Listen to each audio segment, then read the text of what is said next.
money is bad? A Forbes flip side like never before. Next week, the minimum wage is going to jump 11% to $7.25 an hour. And Jack Gage says the hike is terrible for workers and for America. Jack, explain. Yeah, David, look, it's going to go from $6.65 an hour to $7.25, and it's not rocket science to understand that a company employing 10 employees at $6.65 an hour can only afford to employ 9 at $7.25 an hour if they're not increasing spending, increasing their payrolls. And by the way, they just passed a 50% hike, or are looking to pass as part of the health care bill, a 50% hike on payroll taxes for small businesses that don't offer health care insurance. So this is really bad news for job creation. You're looking at 10% unemployment for minimum wage earners right off the top, and some say this could go up to 300,000 lost minimum wage jobs. So, Quentin, a hike in a minimum wage is a jobs killer. What do you say?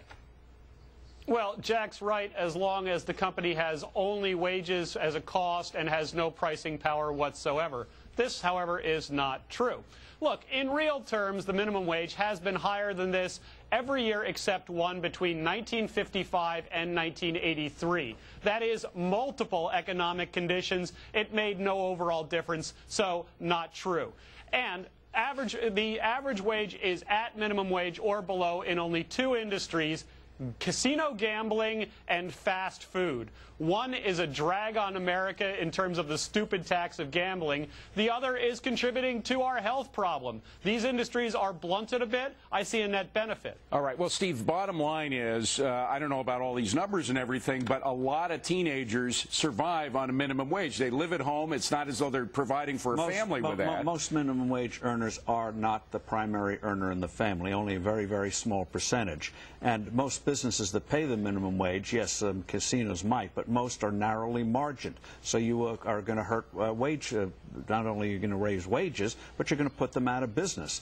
And so you put it all together. What in the world do we think we're doing? If we could legislate prosperity, just pass a law and have Joe Biden do it. Well, I thought we've been doing that for the past 6 months. But, Emac, the fact is, does it kill jobs if you raise the minimum wage? I hear what you're saying. If it's so marginal, why would it have such an impact? I mean, I hear what Quentin is saying, and I would have to say that to some degree I would have to agree with him. And what I'm saying is that the percentage of hourly paid workers at or below the minimum wage is at its lowest point since the data was first collected in 1979.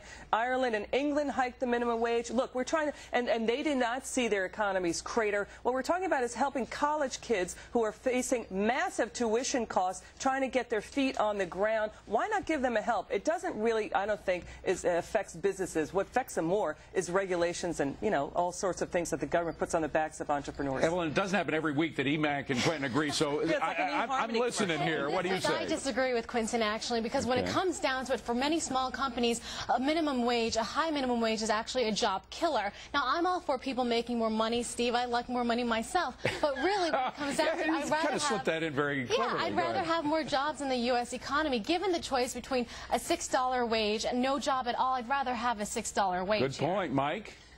I don't think it kills jobs. I think if you're going to have a minimum wage, you may as well have one that's meaningful, right? And if you don't agree that you should have a certain amount of purchasing power here, then abolish it entirely. And if you abolish it entirely, you can see what happens just by looking at migrant farm workers. All right, well, Jack, they're not protected. Guys. Nobody carries a load on his shoulders as well as you do. You've got a big load here that's just been put on there by all these folks. What do you say? Guys, the premise of this argument is that it kills jobs. It is a burden on small businesses with slim profit margins, as Steve said. We've already raised minimum wage, or will have next week, 40% since 2007.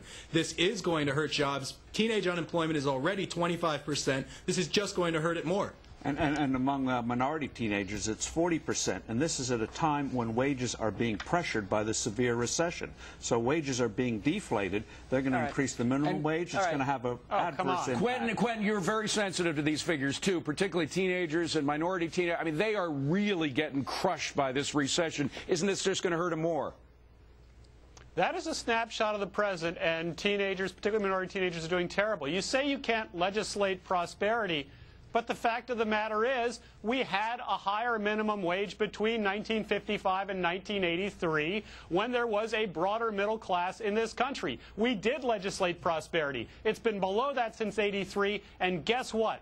the top 1% of this country now has 20% of the income. Yeah, but you they think pay that's over 60% of the taxes. Hold on, one at a time. EMAC, go ahead. They pay 40 to 50% of the tax revenues. They're responsible for that. And comes they're out of their still pockets. richer. But They can afford to. Quentin, come on, these are the jobs producers. I would have to disagree with you on that level. But let's be clear. Cut the corporate rate. Our corporate rate is 11 percentage points higher than the socialist welfare-loving states, countries, Sweden, Norway, Finland. I think that's a great point by Liz, but also on Quentin's earlier point that these companies can do other things, that's not exactly true. Even if they did other things like raise prices for the consumer, well, then you negate the whole point of actually increasing the minimum wage because the cost of living is going to go up. Quickly. Evelyn, So they people do are other steered things away in from states, fast that food. have Good higher deal. minimum wages, and they survive just fine. California and New York, great examples. How can I cut off the boss here, for goodness sakes? All right, last word for the boss.